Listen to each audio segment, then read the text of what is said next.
She's obviously not just a former slate mate of Brand New Congress with Jen. She is also a friend and somebody who would make a fantastic representative in our U.S. Congress. Rebecca Parson, welcome to Generational Change. Hi, thanks for having me on. Nice to see you both again. Hi. You know, I thought you had stepped away, so I was waiting for you to come back. It didn't occur to me that as soon as we said that, you'd come back on. So it's good to see you. Obviously, you're doing this yet again. So go ahead, tell people where your district is. I mean, I know Washington 5, but what that encompasses and, you know, a little bit about yourself. Yeah, so I'm running in Washington 6th District, which is Tacoma and the Olympic Peninsula, the northwest corner of the state. And I'm running on the issues of hunger, homelessness, healthcare, and poverty. In this district, we have a lot of issues with people who don't have healthcare. They make too much to get the subsidies they need, and then they can't afford the healthcare. Also, housing up and down the whole West Coast, and especially here, is a really huge issue. And I'm a housing activist and organizer, so that's always been a top interest of mine. So yeah, those are some of the things I'm running on. My opponent is the 15th most conservative Democrat in the House.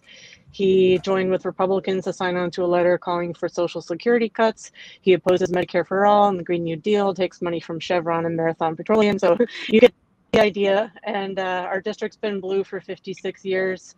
So, and very progressive in the presidential primary. So we really are ready for more progressive representation. Yeah. Rebecca, would you say it's fair that Mr. Clymer was able to get through when he ran because he ran as a fake progressive and people were essentially hoodwinked, and that it really is time to have a true progressive who doesn't take the corporate special interest money? That's what I've heard from his first run. Kilmer presented himself as a progressive and said kind of what he needed to get elected. And so there are some progressives who feel still really betrayed, but he's definitely not a progressive.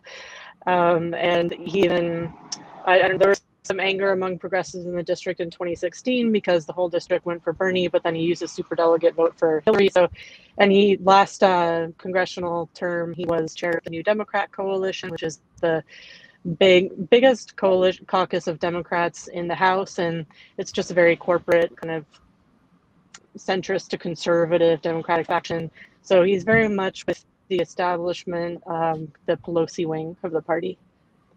Yeah, one of the things that I think that is extremely a serious problem out where you are is the housing issue and what the homelessness situation must look like where you are. I mean, I know that you also there have income inequality issues, not necessarily as severe as Florida, but what is your current housing situation in terms of, can anybody there afford to live on the minimum wage? No, definitely not. Our minimum wage is higher than the federal. It differs from place to place. It's usually about $12. Right.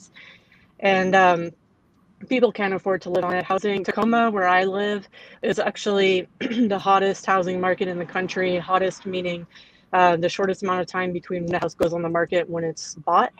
And people are having to come in with, all cash offers, 100,000, 200,000 above the offering price. $500,000 is a median price. And this is not a wealthy district or community.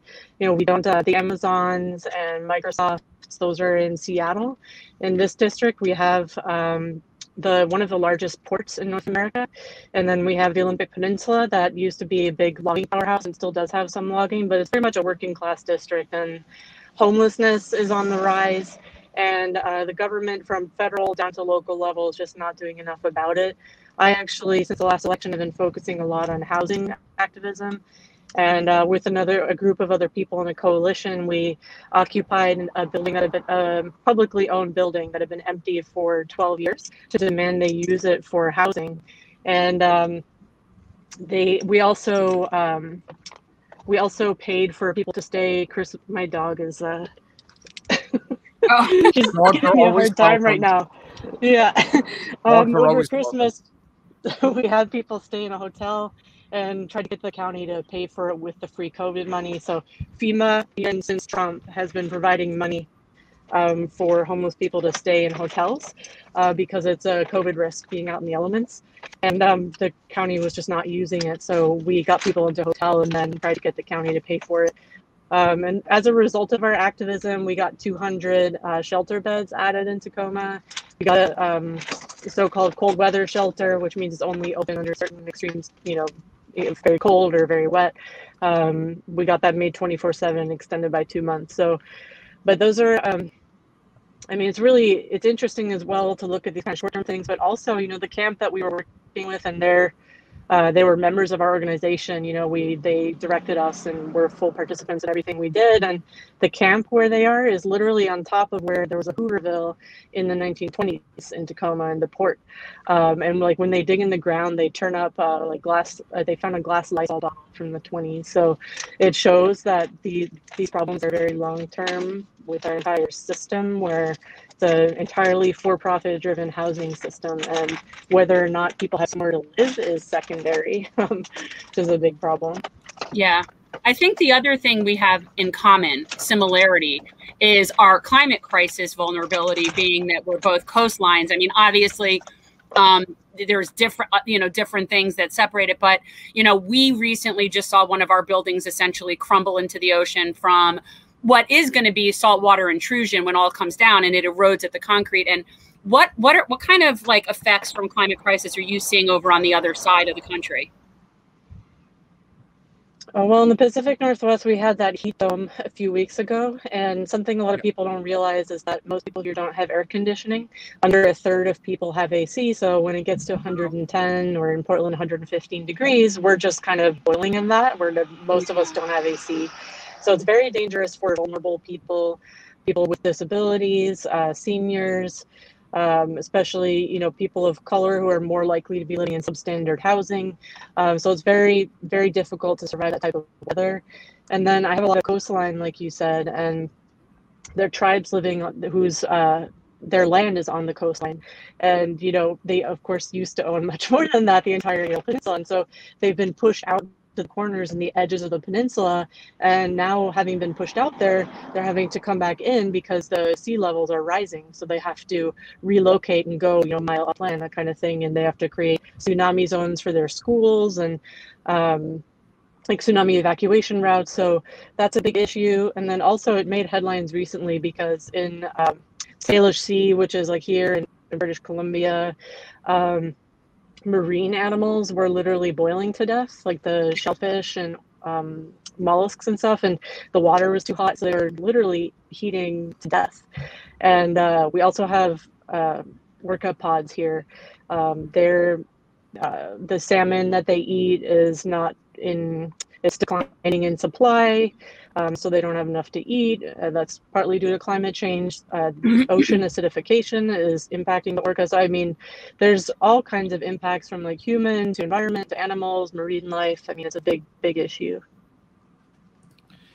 What is going to be the difference for you this time versus the first time? Obviously, name recognition is key, money is key, and obviously building stronger coalitions within the community is key.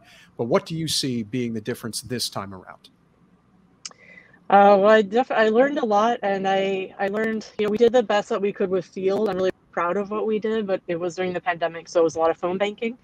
And we made almost 1 million calls, it was over 900,000. And that was great. We had a lot of great conversations, a lot of people saying this was the first time a campaign had ever called them.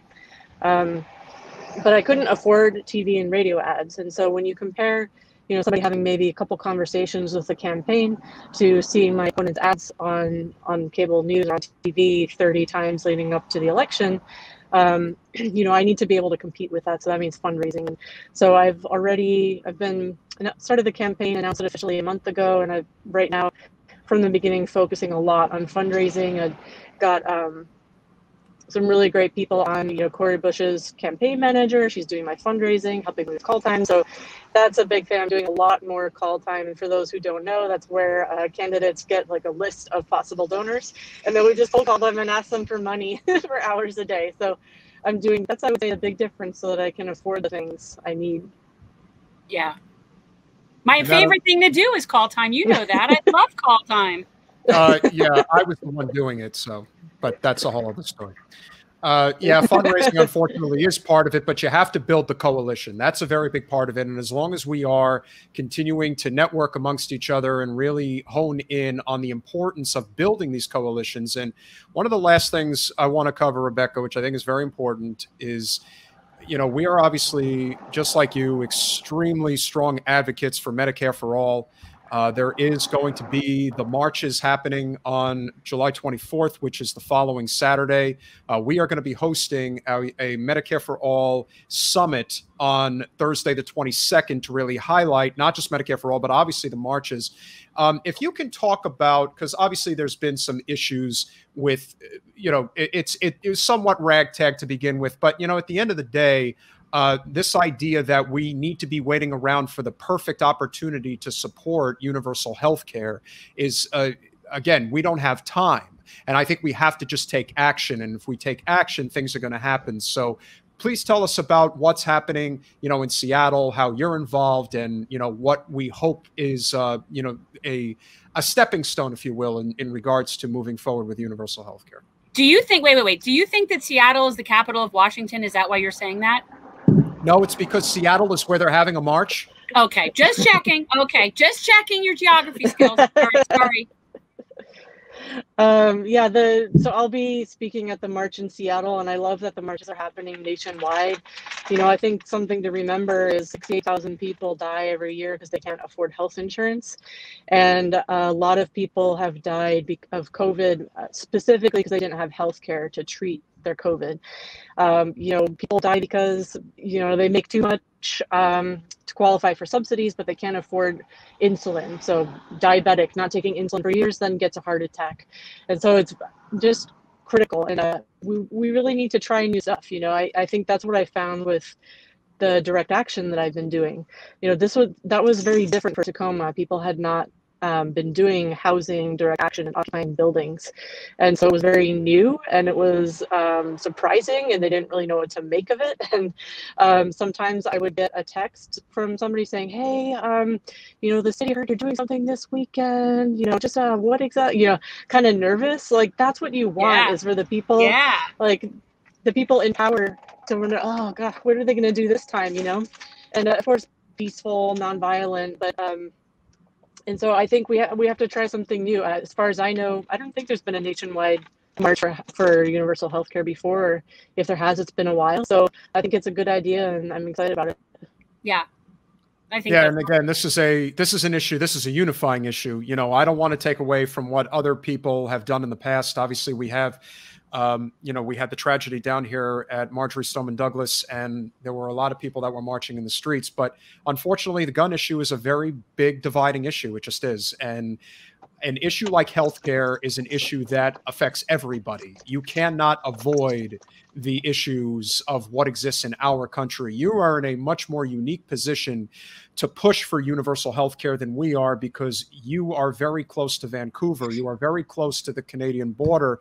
And there are a lot of people that come in from Canada that I have no doubt either have family or friends, and they tell them that, yeah, healthcare is a hell of a lot better in our country than it is here.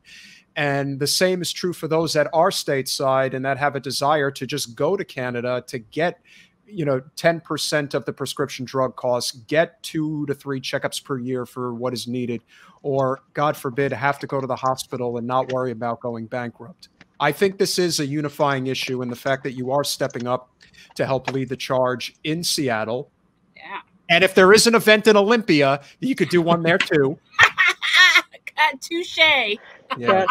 I want to give credit to the organizers, though. You know, Whole Washington, Red Berets for Medicare for All. Like, they just invited me to come speak, so like I could get the microphone for a couple of minutes. But you know, they all did the hard work. I'm sure I'm leaving out some organizations, so I'm sorry. But thank you to the organizers who put in so much work. That's my hat from Fran. That's my hat from Fran from Whole Washington. Yay! If you ladies are watching, I'm a Red Beret too, and. Say hi to them. I like those ladies. I love those Whole Washington ladies. I mean, I'm sure there's men in there too, but I've just met those ladies. I can't do art to save my life, but I look okay. You look ridiculous. You look absolutely ridiculous. It's definitely not me, but you don't wear it as me.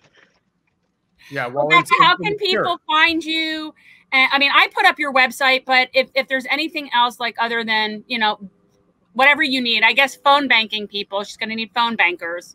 Text and money. bankers, money. Canvassers. Yeah, volunteers and donations. Yeah. Okay, guys, if you go to love. RebeccaParson.com. Oh, sorry. I think we're a little No, bit no, of lag. no, Yeah, go, go to RebeccaParson.com and you'll see how to sign up, or follow me on Twitter at RebeccaForWA.com. And thanks so much for having me on. I really appreciate it. No, always. And you know, when's your election? Next August, so I'm getting ready to start. That's right. Yeah, you have a late one like we do. Yeah, it's all good. We'll get you back on when you get like. Absolutely. Yeah, we'll definitely. We'd let you know. We're going to be doing also because again, it's still very early. But one of the plans that we do have, especially for 22, is to do a lot of candidate panels. You know, we want to have people, especially from brand new Congress. You know, we want to, you know, continue to pay it forward, if you will. And there's obviously a lot of great candidates on the slate, and you're certainly no exception. And we really appreciate you coming on. Wait, and before you go, Rebecca, did you reach out to Catching Fire for the endorsement? Is that no, not yet. I will. Okay, yeah, do it, because that's the thing I'm on the board of that Ava started. Ava Putsova. It's really awesome. nice. Yeah, check it out and submit your name. Go to RebeccaParson.com. Check her out. She is definitely someone not to be underestimated, and especially in a state that really has a true progressive streak. Yeah, we certainly have your back, and you know, we will definitely have you back in the near future. Thank you so much for coming by. Thanks, Rebecca. Thanks so much. Bye. Thanks for watching. If you want to support our mission to transform politics into service, please like this video, subscribe, follow us on social media, and consider joining our Patreon, where you'll get early access to our interviews as well as other exclusive content. Links are in the description. Peace out.